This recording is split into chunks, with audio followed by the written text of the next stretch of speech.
नमस्कार मित्रों, मैं हूं रुचिका डावर और एक बार आपका पुनः स्वागत है हिंदी सरिता में।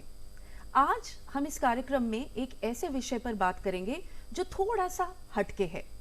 कहते हैं भाषण हो या प्रकाशन, अगर शब्दों का अनुवाद हो जाए तो उनकी गति और तीव्र हो जाती है और उनकी पहुंच और दूर तक जाती है। इसीलिए किसी भी तरह के लेखन में अनुवाद की एक बहुत बड़ी भूमिका है और इसी संदर्भ में आज हमारे साथ एक बहुत खास अतिथि हैं। ये कोंकण रेलवे के भारतीय राजभाषा विभाग में कार्यरत हैं पिछले 13 वर्षों से। आइए मिलकर स्वागत करें श्री सतीश एकनाथ धुरी जी का। सतीश जी, हार्दिक स्वागत हिंदी सरिता में। आपका भी बहुत बहुत आभार मैडम। आज बात भाषा की भी है, लेकिन आज हिंदी के साथ साथ बात ये भी है कि जब आप लेखन की बात करते हैं तो एक लेखक, एक साहित्यकार एक भाषा में भी अगर पारंगत हो तो चलता है, लेकिन एक अनुवाद करने वाले का कम से कम 2 भाषाओं में महारथी होना बहुत आवश्यक है, तो जिसका मतलब है डबल जिम्मेदारी। तो मुझे ये बताएं कि आपकी जो मौलिक भाषा है, आप धुरी है आपका जो सरनेम, तो मैं इतना समझ सकती हूँ कि आप मराठी मूल के हैं, तो आप हिंदी के प्रेम पाश में कैसे बंध गए? आपने बिल्कुल सही कहा। मैं एक्चुअली मराठी भाषी हूँ, मेरी मातृभाषा मराठी है। लेकिन भाषा से जो है मुझे बचपन से ही लगाव है, चाहे वो मराठी भाषा हो या अंग्रेज़ी हो या हिंदी हो। और उसी प्रेम के खातिर जब मैं कॉलेज हुआ या जब बचपन में जब निबंध लेखन होता था तो मेरा जो निबंध था सबसे अच्छा था। अच्छा। तो जो टीचर थे कहते थे कि आप इतना अच्छा निबंध क्यों लिखते हैं, कैसे लिखते हैं। तो मैं कहता था कि मेरे मन में जो भी शब्द आते हैं मैं उसको उतारता हूँ कागज़ पर। तो उन्होंने कहा तो आपकी तो भाषा बहुत अच्छी है। तो ये जो प्रेम था मेरा बढ़ता चला गया और कॉलेज के जीवन में भी मैंने बीए जो था मैं हिंदी भाषा से ही मैंने बीए अपना पास किया है। तो जो आपके शुरुआती दिन थे, स्कूल पे भी आ जाएं 1 मिनट के लिए वापस, क्योंकि आप निबंध की बात करते हैं, तो घर में तो हिंदी बोलने का प्रचलन इतना नहीं रहा होगा। तो शुरू में हिंदी से जो परिचय हुआ वो कैसे हुआ? आप हिंदी साहित्य पढ़ते थे? देखिए, भाषा साफ कैसे हुई आपकी? साहित्य तब इतना नहीं था। अगर साफ साफ बताएं तो हिंदी फिल्म जो थी इसका बहुत बड़ा योगदान रहा है। और मुझे फिल्म देखने की मैं बहुत शौकीन था। तो मुझे पता चला कि अगर हम हिंदी के क्षेत्र में जाएंगे तो अपना जो भविष्य है ये काफ़ी ब्राइट हो सकता है।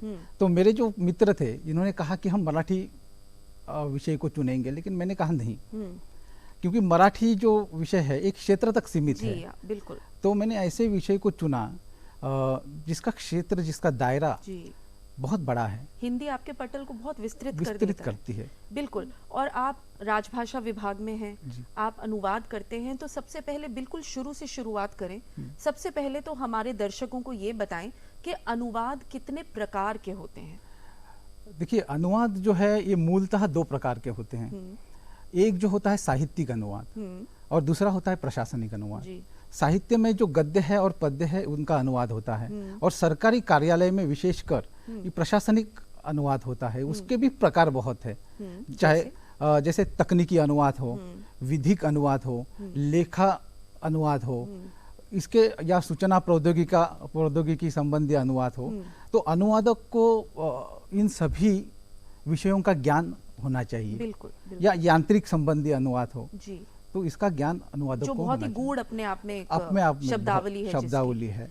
तो जब आप ये प्रशासनिक अनुवाद करते हैं, आप कोंकण रेलवे में हैं इस समय, तो ज्यादातर जो आपके अनुवाद हैं वो प्रशासनिक रहे हैं या आपने कुछ साहित्यिक रचनाओं के भी अनुवाद किए हैं अपने कार्य क्षेत्र से परे? देखिए, जब आप सरकारी कार्यालय से जुड़े हुए हैं, सरकारी कामकाज से जुड़े हुए हैं, तो साहित्यिक अनुवाद आपके कार्य क्षेत्र में नहीं आता है। अच्छा।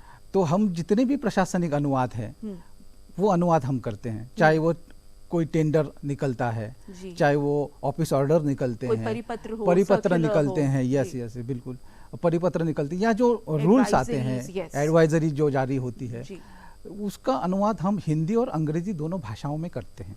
ये क्यों आवश्यक है? जैसे आप कोंकण रेलवे में हैं, आप इस समय गोवा में स्थित हैं, तो क्या ये एक आप कहें कि ये एक आपको हर परिपत्र का या हर आलेख का अनुवाद करना किस लिए ज़रूरी है?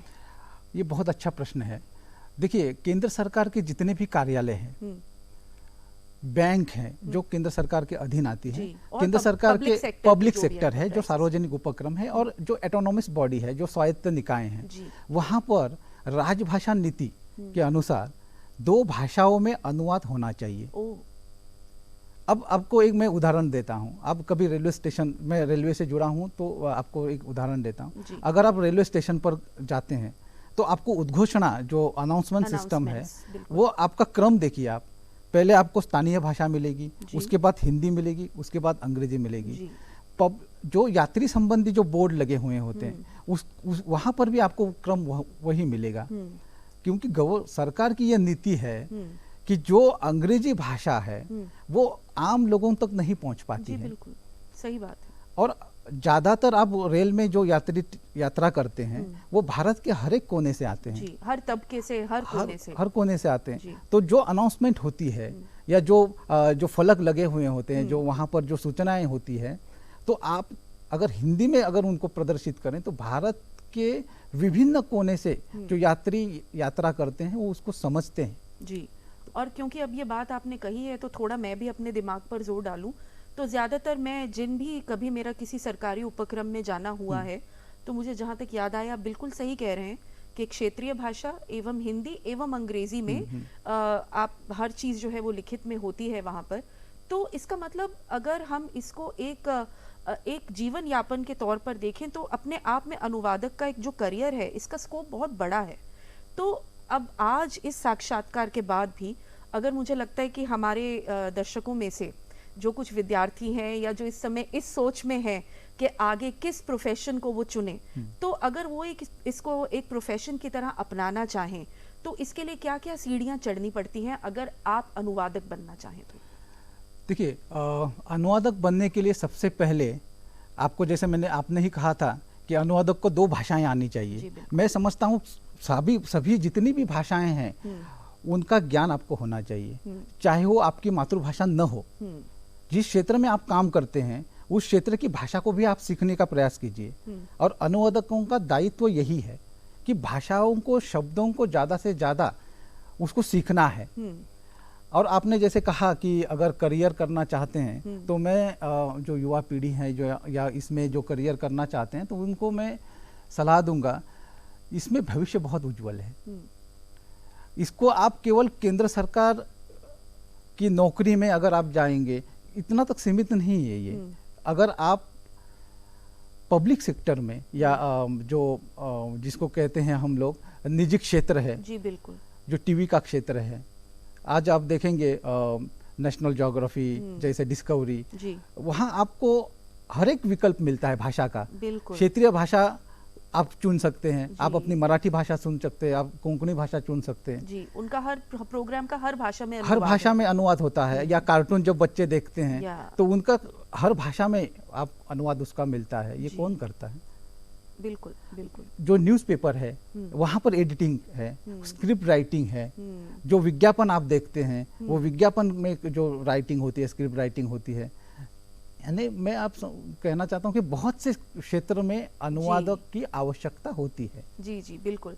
अच्छा, मुझे ये बताएं, क्योंकि आपने अभी एक बात कही कि अनुवाद करते हैं, खासकर जब आप एक साहित्यिक लेखन की बात करें या किसी प्रोग्राम की बात करें, तो एक बहुत कॉमन फ्रेज जो है उसे बोलते हैं लॉस्ट इन ट्रांसलेशन अंग्रेजी में, कि जो मौलिक लेखन होता है या जो मौलिक शब्द होते हैं वो लिखने वाले की कलम में एक धार होती है और एक वो बहुत जोश से अपनी कही बात को कन्वे करता है अपने लेखन से। लेकिन कभी कभी अनुवादक के तौर पे क्या आप स्ट्रगल करते हैं कि उस तरह का, बिल्कुल उसी तरह का पैना शब्द ढूंढना, या आप जिस भाषा में अनुवाद कर रहे हैं उससे मिलता जुलता वैसा कोई शब्द ही ना हो, लेकिन जो जिसे कहते हैं वो जो झटका है वो उसी तरह से लगना चाहिए अनुवाद में भी। तो ये जो स्ट्रगल होती है, इसको आप कैसे फिर निभाते हैं? ये बहुत बड़ी चुनौती होती है अनुवादक के लिए। लेकिन मुझे जब पूछते हैं कि अनुवाद क्या है, तो मैं कहता हूँ अनुवाद वो है किसी के मन के भाव को कागज़ पर उतारना ये अनुवाद है। इसकी व्याख्या कई विशेषज्ञों ने कई रूप में की है, लेकिन अगर मुझसे कोई पूछता है तो मैं ये कहता हूँ, किसी के मन के भाव को आप कागज़ पर उतारे तो आप सफल अनुवादक हुए। तो अनुवाद में बहुत चुनौतियाँ हैं। जैसे मूल रूप से कोई एक सामग्री को लिखता है, किसी लेख को लिखता है या अपनी किसी कथन को लिखता है, तो वही भाव उस अनुवाद सामग्री में आना चाहिए जी। तो इसीलिए अनुवादक को पहले उसके मन के भाव को पढ़ना होगा। लेकिन इसमें थोड़ा सा क्रिएटिव लाइसेंस भी ले लेते हैं कभी कभी, थोड़ा सा शब्दों का हेरफेर। कभी आपको ऐसा लगता है कि ये जो लिखा गया है मैं इसे अनुवाद में और बेहतर तरीके से लिख सकता हूँ? इसके लिए क्या ये मान्यता, इस चीज की मान्यता है? उसकी मान्यता ऐसे है नहीं, क्योंकि अनुवादक का एक रूल है, ना जोड़ो ना तोड़ो। आपके मन से आप कुछ जोड़ नहीं सकते और काट भी नहीं सकते। तो अनुवादक की ये जिम्मेदारी है कि बिना जोड़े और बिना काटे जो सामग्री है उसका जो मूल रूप और मूल भाव है उसको बनाए रखना, उसकी आत्मा वही होनी चाहिए जी। आप कई विश्वविद्यालय, बैंकों और दूसरे सरकारी उपक्रमों में भी जाते हैं, व्याख्यान देते हैं हिंदी के प्रचार प्रसार के लिए, तो थोड़ा सा उसके बारे में बताएं कि आपका क्या अनुभव रहा है, खासकर विश्वविद्यालयों में। कोई किस्सा हो तो जरूर बताइए। बिल्कुल। देखिए, आजकल इसकी आवश्यकता क्यों पड़ी मैं आपको पहले बताता हूँ। जैसे भाषा कोई भी हो, भारतीय भाषाओं में शिक्षा में बहुत कमी आई है। आप देखेंगे एक समय में आप और मैं भी गवर्नमेंट स्कूलों से पढ़े हुए हैं, सरकारी स्कूलों से, लेकिन वो संख्या आज बहुत कम हुई है जी। भाषा के स्कूलों में वो संख्या अब नहीं मिल रही है जी। वर्नाक्युलर जो आप लैंग्वेज बोले, रीजनल भाषा, क्षेत्रीय भाषाओं में बहुत कमी आई है। तो हमने एक अभिनव उपक्रम चलाया है। तो जो महाविद्यालय, विशेषकर महाविद्यालय या स्नातक या स्नातकोत्तर जो पाठ्यक्रम है, वहाँ पर हम जाते हैं स्कूल में, और आजकल इंजीनियरिंग या डॉक्टरेट ये करने में लोगों का ज़्यादा मतलब स्कोप रहता है। तो हमने कहा कि आप भाषा के क्षेत्र में जाइए, भाषा के क्षेत्र में भी बहुत सुनहरे अवसर हैं, बहुत आपको मतलब अपॉर्चुनिटीज़ है। तो कुछ लोगों से हम सुझाव आए थे, सर आप ही आइए और जो विकल्प है भाषा के क्षेत्र में, कितनी नौकरियां हैं, कितने विकल्प है, ये आप ही बताइए। तो हमने सोचा कि क्यों ना हम एक ऐसा उपक्रम चलाएं जिसके अंतर्गत हम आने वाली पीढ़ी को भाषा के थ्रू, भाषा के माध्यम से रोजगार की अवसर उपलब्ध कराएं या उनको बताएं जी। तो हमने, चाहे वो महाराष्ट्र में हो, चाहे वो गोवा में हो, कर्नाटक में हो, हम जाते हैं वहाँ पर, निःशुल्क कार्यशाला करते हैं और उनके माध्यम से उनको बताते हैं कि हिंदी के क्षेत्र में कितनी सारी नौकरियां हैं, नौकरियों के अवसर है, रोजगार के अवसर है। केवल आप सरकारी क्षेत्र तक सीमित मत रहिए या आपका लक्ष्य केवल सरकारी क्षेत्र में मत रखिए, बाहर के क्षेत्र में आप अगर जाएंगे तो कितने सारे अवसर आपके सामने आपको मिल जाएंगे। आजकल सरकार ने भी नई शिक्षा नीति न्यू एजुकेशन पॉलिसी के तहत, और स्किल इंडिया में भी मुझे लगता है कि स्किल इंडिया में बहुत योगदान है। तो न्यू एजुकेशन पॉलिसी के तहत अच्छा मध्य प्रदेश ने MBBS की पढ़ाई अब हिंदी मीडियम से शुरू की है। ये मुझे लगता है बहुत बड़ा हमारे लिए एक सफल प्रयास है। अगर कोई, मान लीजिए कोई क्षेत्रीय भाषा का विद्यार्थी है आपकी तरह, जैसे आप मराठी से उठे, हिंदी को अपनाना चाहें, हिंदी में अपनी पैठ और गहरी बनाना चाहें, हिंदी में आगे डॉक्टरेट करना चाहें, तो ऐसी किसी चीज़ के लिए राजभाषा विभाग से कोई अनुदान, कोई छात्रवृत्ति भी है, या सब अपनी मेहनत से ही करना पड़ता है शुरू? देखिए, हाँ, इसके लिए अपनी मेहनत से ही आपको करना होगा। इसके लिए अलग सा कोई योजना नहीं है। आप BA कर सकते हैं, उसके बाद MA की पढ़ाई कर सकते हैं, उसके बाद अगर आप PhD करते हैं तो PhD बहुत बेहतर है, PhD कर सकते हैं, या अनुवाद के क्षेत्र में अगर आप आना चाहते हैं तो अनुवाद का एक साल का डिप्लोमा है। अच्छा। अनुवाद का ट्रांसलेशन डिप्लोमा, वो भी आप कर सकते हैं। आजकल IGNOU से भी बहुत अच्छा पत्राचार के माध्यम से ये कोर्स किया जा रहा है। या बहुत सी यूनिवर्सिटियाँ हैं, जैसे दिल्ली यूनिवर्सिटी है, मुंबई है, पुणे यूनिवर्सिटी है, जो ये कोर्स प्रदान करती है। आप अनुवादक तो हैं ही, लेकिन आप साथ ही स्वयं भी लेखक हैं, साहित्यकार हैं, कई पत्रिकाओं में आपकी रचनाएं भी छपी हैं, तो उसके बारे में कुछ बताएं, क्या लिखना पसंद करते हैं? मैंने कई सरकारी पत्र पत्रिकाओं में मेरे लेख प्रकाशित हुए हैं, मेरी कविताएं प्रकाशित हुई है। ज़्यादातर जो केंद्र सरकार की जो मैगजीन निकलती है तो उसमें मैंने बहुत लेखन किया है। जैसे कोंकण रेलवे की गृह पत्रिका है, कारवार प्रतिभा है, तो उसमें मैंने किया है। जो नराकाश मतलब नगर राजभाषा कार्यान्वयन समितियों की पत्रिका निकलती है तो उसमें लेखन या मेरे कविताएं प्रकाशित हुई है।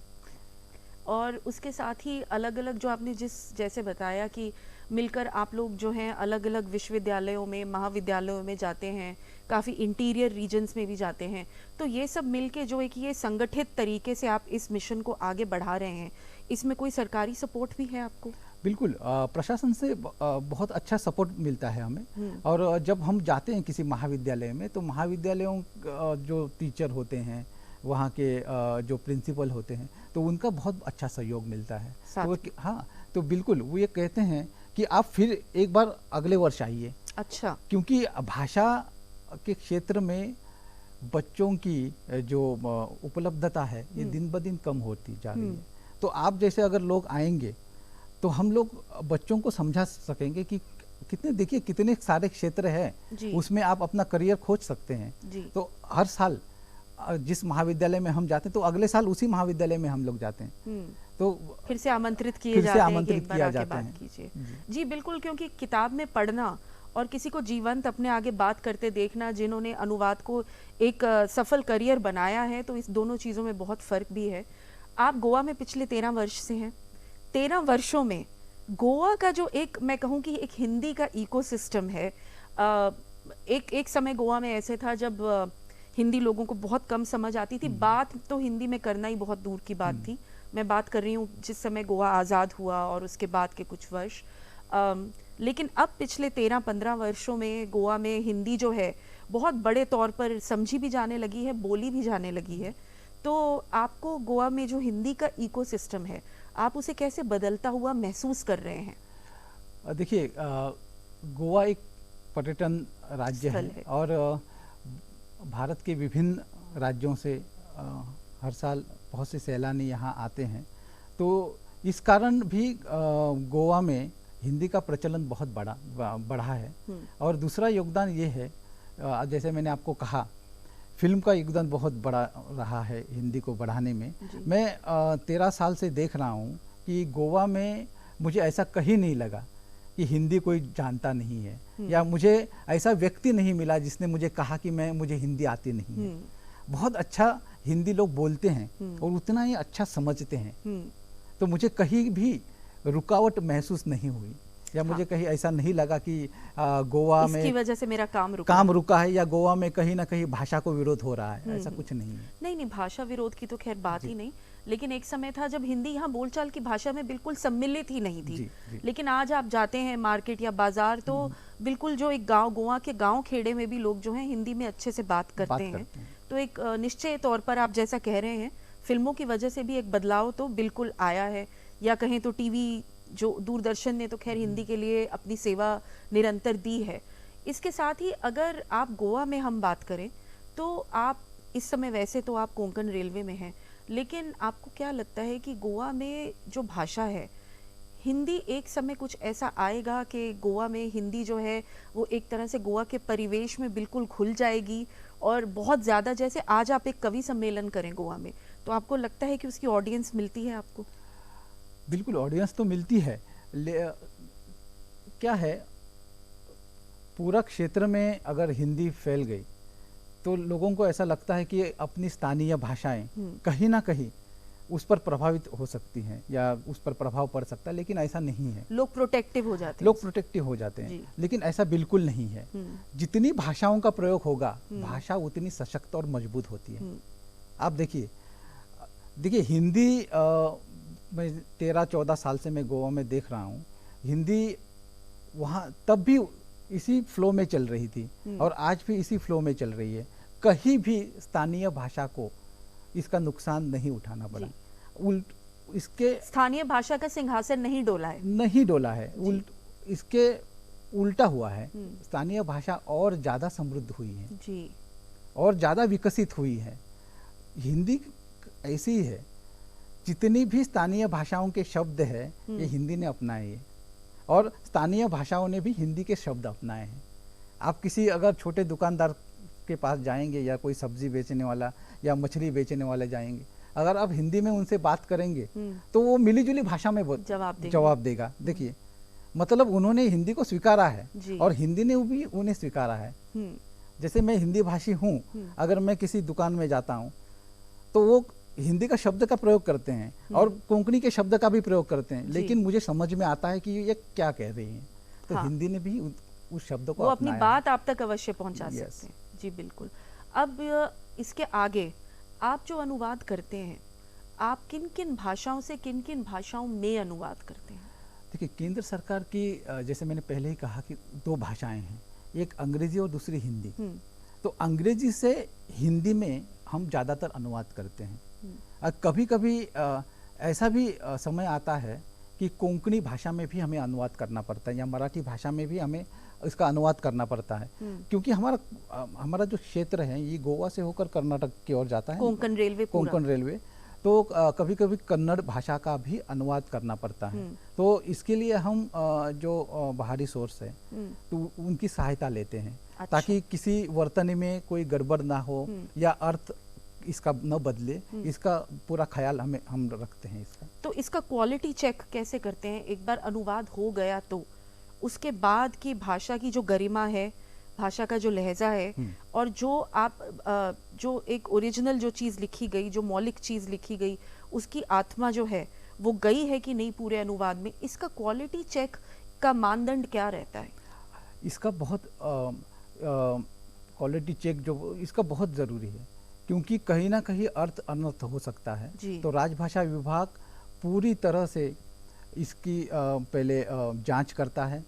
वो शब्द जो है उसके कई विकल्प निकलते हैं। अगर सही विकल्प अगर नहीं मिला तो उस अंग्रेजी शब्द को एज इट इज़ देवनागरी लिपि में इसको लिखा जाता है, ताकि इसका अर्थ न बदले। जैसे तकनीकी शब्द बहुत शब्द है तो उसका अर्थ न बदले। जैसे ट्रैक है, ट्रैक का अगर अर्थ हम रेलपथ कर दें तो कई लोग, मुझे नहीं लगता है कि कोई जानता हो, मिसअंडरस्टैंडिंग भी हो सकती है। जो ऐसे तकनीकी वर्ड है, जो टेक्निकल वर्ड्स है, या उसको हम as it is Devanagari script में लिखते हैं।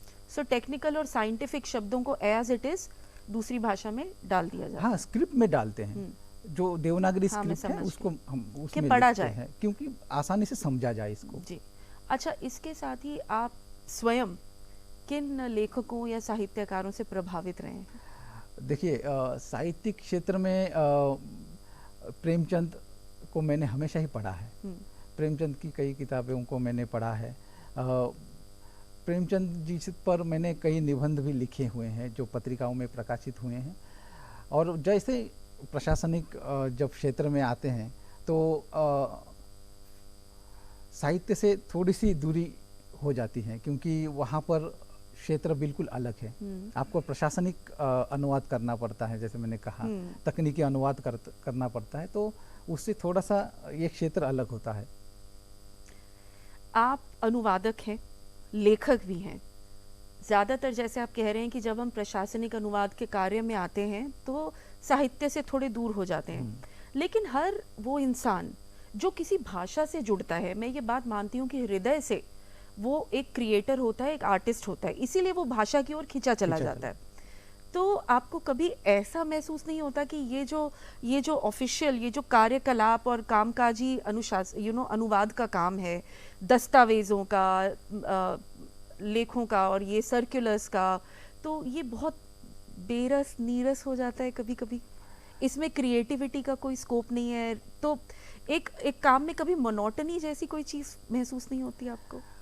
नहीं, ऐसा नहीं होता है, क्योंकि देखिए, प्रशासनिक काम ये भी एक बहुत बड़ी चुनौती है। और जब मैं अनुवाद के क्षेत्र में आया तो सीखने जैसी बहुत चीज़ें थी।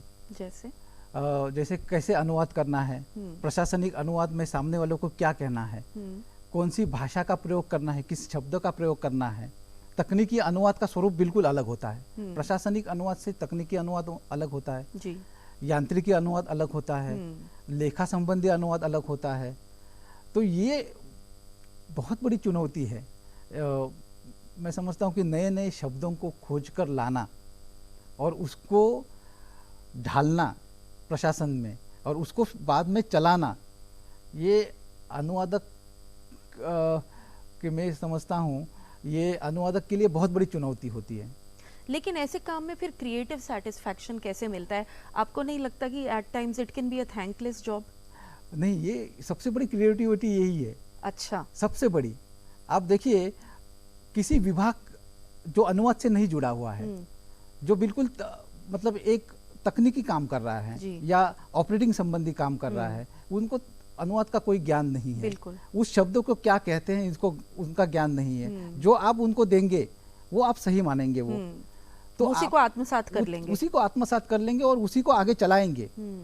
तो हमें क्या देना है उनको, ये हमारा बहुत बड़ा दायित्व है और ये क्रिएटिविटी है जी। हर विभाग को वो शब्द देना, हाँ, और वो शब्द को उनको आगे चलाना है। क्योंकि आपने खासकर तकनीकी और यांत्रिकी में तो जो शब्द दे दिए वो पत्थर की लकीर है, उनके लकीर हो गए। क्योंकि जो हमारा विभाग है, जो राजभाषा विभाग है, इसका ये दायित्व है कि हम इनको क्या दे रहे हैं, तो सटीक शब्द या सटीक सामग्री ही उनको देनी है, क्योंकि वो आगे चलाएंगे उसको, वो अपने विभाग में इसको शामिल कर लेंगे। तो ये जो राजभाषा विभाग है, ये हर पब्लिक सेक्टर एंटरप्राइज का अपना रहता है या अपने आप में ये एक अलग विभाग है जिसके कर्मचारी हर पब्लिक सेक्टर एंटरप्राइज में पहले हैं? देखिए, जैसे मैं रेल मंत्रालय का एक छोटा सा यूनिट कोंकण रेलवे है, तो कोंकण रेलवे में एक राजभाषा विभाग होता है, ये रेलवे का ही है। अच्छा। जैसे बैंक है, कोई बैंक है, उनके अपने कर्मी होते हैं। ये हर विभाग का अपना अपना एक डिपार्टमेंट होता है जी। तो ये इनका काम है हिंदी का प्रचार प्रसार और हिंदी की व्याख्या, हिंदी का प्रचार प्रसार करना, कर्मचारियों में हिंदी के प्रति रुचि को बढ़ाना, इसके लिए कार्यशालाओं का आयोजन करना, इसके लिए संगोष्ठियों का आयोजन करना, कवि सम्मेलनों का आयोजन करना, कर्मचारियों को प्रशिक्षण देना, चाहे वो टाइपिंग प्रशिक्षण हो, चाहे वो अनुवाद प्रशिक्षण हो, चाहे वो शॉर्ट हैंड प्रशिक्षण हो। हर तरह से उनकी कमर कसना हिंदी के लिए, कमर कसना है। क्या बात है। धुरी जी, आप यहाँ दूरदर्शन पर आए और ये इतनी रोचक साक्षात्कार के लिए आपका बहुत बहुत धन्यवाद। धन्यवाद मैडम।